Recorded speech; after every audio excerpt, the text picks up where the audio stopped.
Now, to talk more about all of this, we're very pleased to be joined by Newsmax TV political analyst and presidential strategist Dick Morris. Dick, of course, the New York Times best-selling author of the book Armageddon: How Trump Can Beat Hillary. Dick, it's always great to have you on the program. And of course, you wrote an article for our parent website, Newsmax.com, outlining the 10 points you say Mr. Trump has to absolutely make tonight. Let's go down the list and get you to elaborate. Point number one, none of Hillary's name calling is true. What does he need to say? He needs to show, not say, that he is not irresponsible, he's not deplorable, he's not sexist, racist, homophobic, Islamic phobic, and all the other stuff that she throws at him. All right, number two. Judgment to be president. Good, he just has to come out and look presidential. Number two, argue that Clinton used a secret email server to cover up pay-for-play operations. It's the Clinton corruption angle. Yeah, I don't think people are correlating the email scandal with the pay-for-play. The purpose of the secret email was to cover up the pay-for-play at the Clinton Foundation. And so he has a chance tonight to join those two together to explain it, to open some eyes. Speaking of eyes getting to see something, we may have been overtaken by events with point number three, but correct me if I'm wrong. You say demand the release of the Charlotte police videotape of the shooting. I believe that video has been released. What new take should Mr. Trump take on that tonight? Well, I think he should say that the tape shows that the guy had a gun. And just like Ferguson, we went through these huge demonstrations. People were injured, killed, property damage, because people jumped to the wrong conclusion. Now, he should also point out that in Tulsa, Oklahoma, where the tape showed the officer did act wrongly, he condemned her. So he has to say we have to call this as we see it and not jump out to conclusions. Hillary won't say that. She's going to have to be defensive of the Black Lives Matter crowd. And talk about recasting something. Your fourth point, argue that school choice is the civil rights issue of our time. Please explain. He has to make clear that Hillary's opposition to school choice is essentially opposition to Brown v. Board of Ed.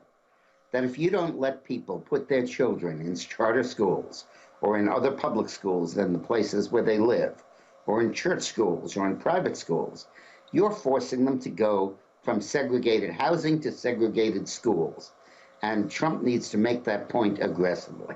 Yeah, the big point about that, and I love the way you phrase it, the civil rights issue of our time, because I remember my days in Congress when we made those vouchers available to D.C. parents, and the parents, the black parents, would stand in long lines trying to get their kids admitted to the private schools and the magnet schools, and those folks stand to get the most help. Conversely, we know that Hillary is wedded to the teachers union. Point number five turns to terror. Say the New York City bombing occurred because the police closed their demographics unit monitoring mosques and Muslim neighborhoods. This allows him to take the high ground in terms of security, and it's yet another tell it like it is point, Dick.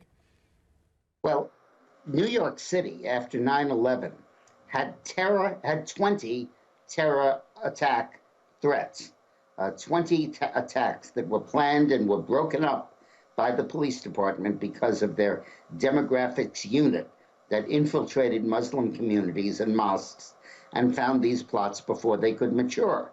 De Blasio, with Hillary's support, closed the unit. They fired the goalie. And sure enough, a ball got through in the bombing on 23rd Street. And Trump needs to say that we have got to profile people from Muslim communities because those are the communities that are causing the terrorism. And you join that with point number six, point out the correlation between stopping refugees from terrorist areas and preventing future attacks.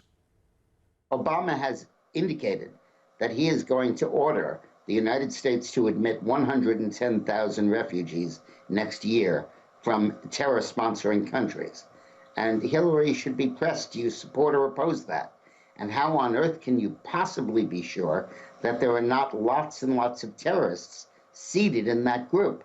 You'll land us right back where Brussels and Paris are, unable to function because of the terrorists they've admitted. Point number 7, articulate that Obamacare is crashing of its own weight. Yeah, we'll never get to repeal Obamacare. It'd be DOA, dead after Inauguration Day, because the insurance companies that administer the care are refusing to be involved because they're losing too much money. So the question is, are you going to go back to a private plan or forward to socialized medicine, government medicine? And Trump needs to confront Hillary with that and say that he would have an alternative, which is to go back to private medical care with subsidies, but without mandates and requirements. There's another healthcare question or point you make in a second, but first, let's go to, I guess, really the theme. There's Trump, a billionaire, but he should point out that Hillary is raking in all the Wall Street money for this campaign. Yeah, Wall Street has voted overwhelmingly for Hillary. And Hillary should get up there, and Trump should get up there and say, in Bill Clinton's last year in office, he deregulated the banks.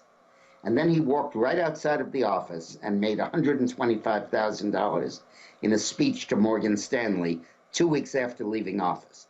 And then the Clintons proceeded to rake in tens of millions of dollars of speaking fees from banks. And now I, Donald Trump, will support re-regulating banks by reinstating Glass-Steagall. And you, Hillary Clinton, won't. Point number 9 is back to health care, but it's more personal. Demand Hillary take and release an MRI exam.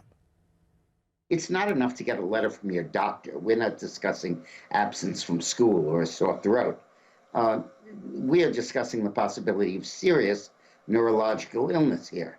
And by her conduct, her fainting, and her seizures, she has the burden of proof to prove that she's healthy. And Trump should demand that she take and release an MRI scan. I don't care if the next president is physically handicapped. FDR was there for 12 years, and we did just fine. But I do care if they're demented. And we need to understand that there is no risk of that with Hillary Clinton. And then finally, it comes to trade. Point out Hillary's flip on TPP, the Trans-Pacific Partnership. The year before we joined NAFTA, we had a $1 billion trade surplus with Mexico. Now we have a $70 billion deficit. The year before we let China into the World Trade Organization, we had a $40 billion deficit. Now we have $500 billion. Is Hillary going to continue to maintain that she's opposed to TPP when she, in fact, wrote it? And there's something else as we move from your top 10 points. We will point out that tonight, Dick, since you laid out this handy-dandy guide, we're going to kind of keep a checklist and see what Mr. Trump hits. But we'll move from those specific issues now to more of the atmospherics. As we heard earlier, Trump campaign manager Kellyanne Conway appeared on MSNBC's Morning Joe this morning, and she mentioned the fact that Hillary's past experience debating and on the political stage does not necessarily guarantee a good outcome for the Democrat. Let's look and listen. But there's no connection that we can see between her debate performances and any type of major lift in the polls thereafter. So, and I think they know that over in Brooklyn. She's surrounded by very smart people. She's a smart person, but This isn't her sweet spot. You know, part of the theme we're getting from some of the pundits, Dick, is that, okay, Hillary's back is to the wall. And in past times like this, whether testifying on certain curious issues or going before the Congress to offer more testimony, when she's had to deliver, she has done so. Is that a valuable point, or is Kellyanne making a better point here? Yeah, whenever Hillary's had to deliver, she's always made up a new lie that skates her through. It'll be harder now with 100 million people watching and everybody taking notes to be able to do that. Hillary debating is like a jukebox playing. She's going to play A12, B15, and C6. And if you don't know what those songs are, the first opening chords will tell you, and you'll be able to sing along with her, because she'll say what she always says all the time without any variation. She's so scripted, it's unbelievable. Final And point. Oh, go ahead, sir. And therefore, I don't think that Hillary's performance means much tonight. What means, obviously, is she physically able to do it, and that will help her. What is important here is Trump's performance. Does he make himself an acceptable alternative? More than enough people don't want Hillary as president, but some of them are scared of Trump, and tonight he can assuage those fears. In 1960, we saw Jack Kennedy surprise people in that first televised debate with Richard Nixon. Our friend Pat Buchanan, again on our website, newsmax.com, says Donald Trump needs a JFK moment to look presidential. 20 seconds. Can he pull that off tonight? Yeah, he does need that. I think he can. Kennedy's problem was people were afraid of his youth and inexperience. Trump's problem is people were afraid of his temperament. And if he handles tough questions and tough issues, like a gentleman, like a president, like a statesman, I think he's going to do just fine. We will have to end it there. Dick Morris, we thank you for your time. When we come back, more on the debate with our political panel. Stay with us.